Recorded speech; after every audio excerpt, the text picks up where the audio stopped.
बाबा साहब देख रहे हैं आप, आज फिर वही हुआ।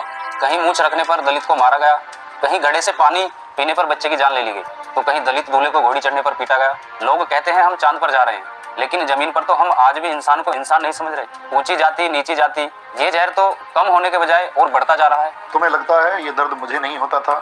जब मैं उस दौर में था तब हमें जानवर से भी बदतर समझा जाता था। हमारी परछाई से भी लोग दूर भागते थे। मुझे लगा था कि अगर मैं कानून बना दूंगा, सबको एक बराबर खड़ा कर दूंगा, तो शायद लोगों की मानसिकता बदल जाएगी। लेकिन आज देख रहा हूँ कि मैंने कागज पर तो छुआछूत मिटा दिया, लेकिन लोगों के दिमाग से जाति का कचरा अभी तक नहीं निकला। पर बाबा साहब, लोग तो ये भी कहते हैं कि ये सब आपने सिर्फ अपनी जाति के लिए किया। उन्हें क्या पता संघर्ष और ज्ञान क्या होता है बेटे। लोगों को लगता है कि मैंने सिर्फ आरक्षण की बात की। उन्हें बताओ कि जब मैं कोलंबिया और लंदन में अपनी रातें काली कर रहा था, तब मैंने द प्रॉब्लम ऑफ रूपी जैसी किताबें लिखी। ये वही रिसर्च थी जिसकी नींव पर आज तुम्हारे देश का रिजर्व बैंक ऑफ इंडिया अर्थात RBI खड़ा है। मैंने 18 घंटे जागकर पढ़ाई की, अपनी आंखों की रोशनी गंवाई, ताकि मैं भारत को दुनिया के सबसे बेहतरीन देशों की कतार में खड़ा कर सकूं। मेरा काम किसी एक जाति के लिए नहीं, पूरे भारत के निर्माण के लिए था। तुम्हारे लिए आराम करने की परिभाषा होगी 1 घंटे रील्स स्क्रॉल कर लूं, कुछ घंटे चैटिंग कर लूं। जानते हो मेरे लिए आराम का मतलब क्या था? एक और नई किताब पढ़ लूं। पर आज उसी संविधान को कुछ लोग बदलने की बात करते हैं। उन्हें लगता है कि संविधान हटेगा तो देश मजबूत होगा। मूर्ख है वो लोग। वो ऐसा इसलिए कह पाते हैं क्योंकि तुम खामोश हो। संविधान कोई कागज का टुकड़ा नहीं है। संविधान वो लक्ष्मण रेखा है जो तानाशाही को तुम्हारे घर में घुसने से रोकती है।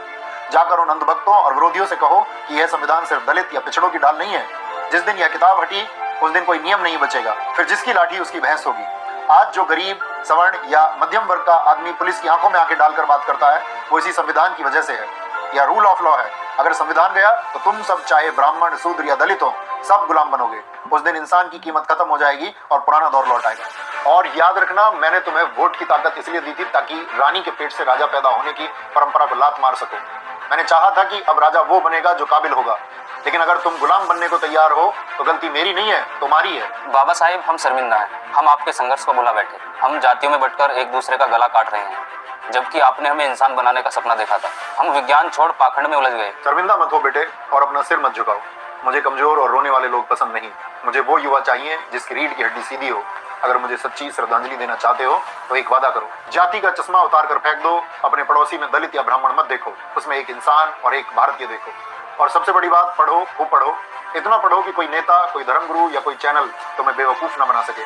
शिक्षा वो शेरनी का दूध है जो जितना पिएगा वो उतना दहाड़ेगा।